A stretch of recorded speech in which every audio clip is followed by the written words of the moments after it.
Hi hello friends, ಎಲ್ರಿಗೂ ನಮಸ್ಕಾರ. So ಎಲ್ಲರೂ ಹೇಗಿದ್ದೀರಾ? ಚೆನ್ನಾಗಿದ್ದೀರಾ? ಆರಾಮಾಗಿದ್ದೀರಾ? ಸೊ ಇವತ್ತು ಯಾವ ಮೂವಿ ಬಗ್ಗೆ ಮಾತಾಡೋದು ನೋಡಿದ್ರೆ ಇದು ಚೂಮಂತರ್.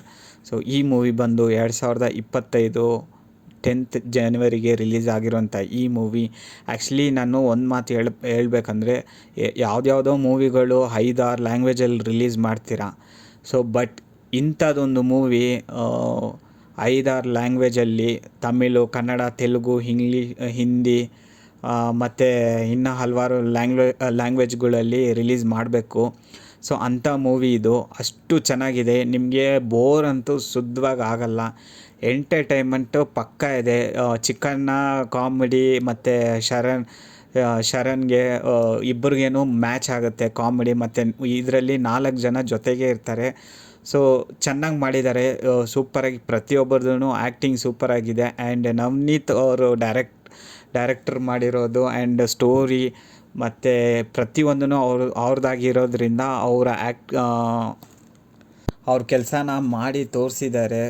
ಸೊ ಇದು ನನಗೆ ಅನಿಸ್ಲೇ ಇಲ್ಲ, ಇದು ಒಂದು ಕನ್ನಡ ಮೂವಿ ಥರನೇ ಅನಿಸ್ಲಿಲ್ಲ. ಒಳ್ಳೆ ಹಾಲಿವುಡ್ ಮೂವಿ ಥರನೇ ಇತ್ತು. ಒಳ್ಳೆ ಬಾಲಿವುಡ್ಡು ತೋರಿಸ್ತಾರಲ್ಲ.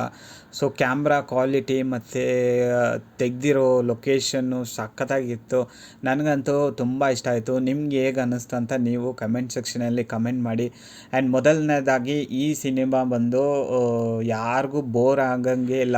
ಮತ್ತು ಹಾರರ್ ಮೂವಿಯಲ್ಲಿ ತುಂಬ ಏನು ರೊಮ್ಯಾನ್ಸು ಅದು ಇದು ಇರುತ್ತೆ ಅಂತ ಕೆಲವರು ಅಂದ್ಕೊತಾರೆ. ಅದು ದಯವಿಟ್ಟು ನೀವು ಹಂಗೆಲ್ಲ ಏನು ಅಂದ್ಕೊಬೇಡಿ. ಈ ಮೂವಿ ಬಂದು ಫ್ರೆಶ್ಶಾಗಿ 2025ಗೆ ಒಂದು ಒಳ್ಳೆ ಮೂವಿ ಇರ್ಬೋದು ಸ್ಟಾರ್ಟಿಂಗು ನಮ್ಮ ಕನ್ನಡ ಇಂಡಸ್ಟ್ರಿಗೆ. ಸೊ ಈ ಮೂವಿನ ಸಪೋರ್ಟ್ ಮಾಡಿ. ಆ್ಯಂಡ್ ಈ ಮೂವಿ ಬಂದು ಪಕ್ಕಾ ಈ ಮೂವಿ ಬಂದು ಪ್ರತಿಯೊಬ್ಬರೂ ನೋಡೋ ಥರ ಇದೆ. ಆ್ಯಂಡ್ ಈ ಮೂವಿಯಲ್ಲಿ ನೀವು ಅಂದ್ಕೊತೀರಾ ರೊಮ್ಯಾನ್ಸು ಅದು ಇದು ಜಾಸ್ತಿ ಇರುತ್ತೆ ಅಂತ. ಈ ಮೂವಿ ಒಂದು ಒಳ್ಳೆ ಸೈಂಟಿಫಿಕ್ನೇ ಅನ್ಬೋದು. ಒಳ್ಳೆ ಸ್ಟೋರಿ ಲೈನು. ನಿಮಗೆ ಕೊನೆವರೆಗೂ ನಿಮಗೆ ಗೊತ್ತಾಗಲ್ಲ ಯಾವ ಥರ ಏನು ಅಂತ.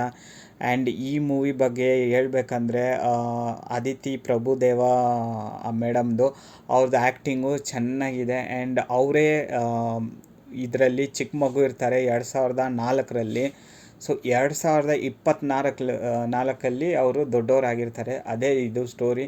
ಆ್ಯಂಡ್ ಶರಣ್ ಅವ್ರದ್ದು ಡಬಲ್ ರೋಲು. ಸೊ ನೀವು ನೋಡಿ ನಾನು ಜಾಸ್ತಿ ಹೇಳಲ್ಲ, ಯಾಕಂದರೆ ನಿಮಗೆ ಈ ಸಿನಿಮಾ ಹೆಂಗೆ ಅನ್ನಿಸ್ತದೆ ಅಂತ ನೀವು ಕಮೆಂಟಲ್ಲಿ ಕಮೆಂಟ್ ಮಾಡಿ. ಆ್ಯಂಡ್ ಫಸ್ಟು ನೋಡ್ಕೊಂಬನ್ನಿ. ಈ ಸಿನಿಮಾ ಮೊದಲನೇದಾಗಿ 2025ರಲ್ಲಿ ಒಂದು ಒಳ್ಳೆ ಸಿನಿಮಾ ಅಂತ ಹೇಳ್ಬೋದು.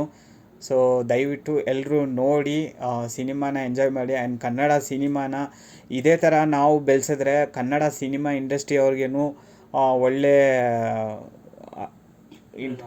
ಒಳ್ಳೆಯದಾಗತ್ತೆ. Thank you.